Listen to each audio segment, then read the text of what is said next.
So lalagay mo pa rin sa reverse. So titingin ka ng kanan, no? So magsa-side parking ka ng kaliwa. So yun yun, okay. So titingin ka ng kaliwa, dapat binaba mong konti yung mirror, no? Ayan, very good. Dahil babali mong kaliwa. Tapos bitaw Okay, ng then, brake. okay, then, hinto ka muna. Ayan, bagay ka muna. Padadaanin mo muna yung dalawa. So bakit kailangan mo padaanin? Kasi nga gaganin yung kotse mo, ate. Papalo rito eh. So babantayan mo yung mga yan. Okay.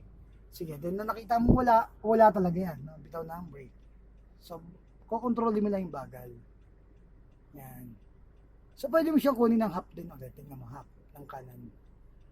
Sige, babawi mo. Sige, okay. Bagal ka. Then, bali mo ulit kaliwa. Kaliwa mo ulit. Bagalan mo yan. Panoorin mo. Bumagal ka lang. Kontrolin mo yung bagal. Kasi yung bagal yung magdadala sa'yo dyan. Yan. Pwede mo na idikit yung gulong sa guwit. Then, bigyan mo ng final na ligo. Sige, tuloy mo.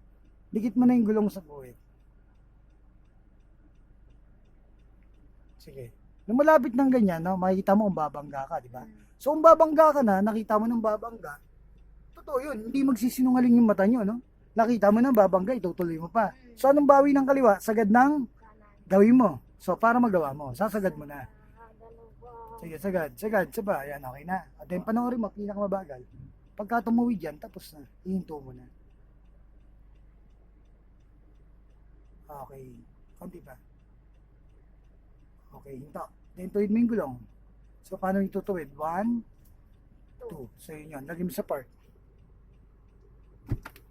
So, nakaparada ka na. So, ibig sabihin, no, ganun yun. Kapag kaliwa mo puntahan, kaliwa ang pihit. So, taas mo ulit yung mirror mo sa kaliwa. Yan. Then, i-left right mo konti. Tama na. Sige. So, ngayon, punta naman tayo sa kanan ulit. Lagay mo sa drive. Letter D. Paka mo yung brake. And D, then, sige, dito tayo sa kanan naman. So, tingin ka ng kanan. So, babali mong kanan. So, yun yun. So, dapat alam mo yung galaw, no? Bitaw mo na yung brake. Kanan tayo, doon. Sige, lang. So, lagi kayong titingin ng mirror, no? 1 second na. Pag nakita nyo wala, balik ng tingin dito. Sa harap. So, bali mong kaliwa. So, yan. Okay. Then, hinto. Okay. So, kapag kanan ang pupuntahan, no? Ayan, paparada si ate sa kanan. Sige, lagay mo sa reverse. So, ayan. So, ganun nga simple. Kapag kanan. 1 plus 1 sagot 2. Hindi pwede maging 3. So, ganun kadali ang parking. Side parking kanan, no? Kanan ang pupuntahan. Bali na kanan. Bali mo ng kanan natin, no? So, babali mo ng half ng kanan. Sa tingin ng kanan.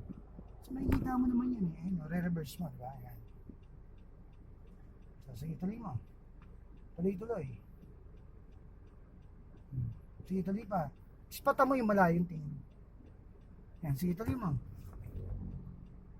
Bali mo ng kaliwa. Half naman ng kaliwa. So, half ng kanan. Sige, tuloy mo. Half ng kaliwa. Okay, then, panoorin mo.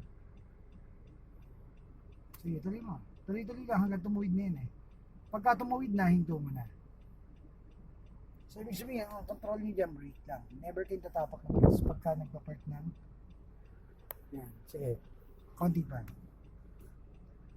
Okay, nasa din. Tuwid mo yung gulong. So, nakaparada ka na, no? So ganun yun, no? So, check ko ha, kung ano yung kinalabasan ng pagpaparada mo.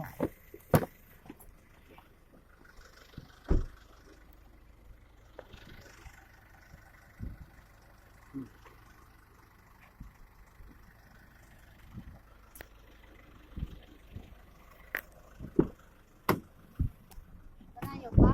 Tama lang. So, ganun lang. No? So, kung gusto mo idikit dito sa kanan, no? So, babali mo lang ulit ng kanan. No? Nasa side niyo kung gusto mo idikit sa gutter. So, ganun yung pagdadrive ng pagpaparada. Ha? So, brake lang yung tapak. Never kayong tatapak ng gas. Okay?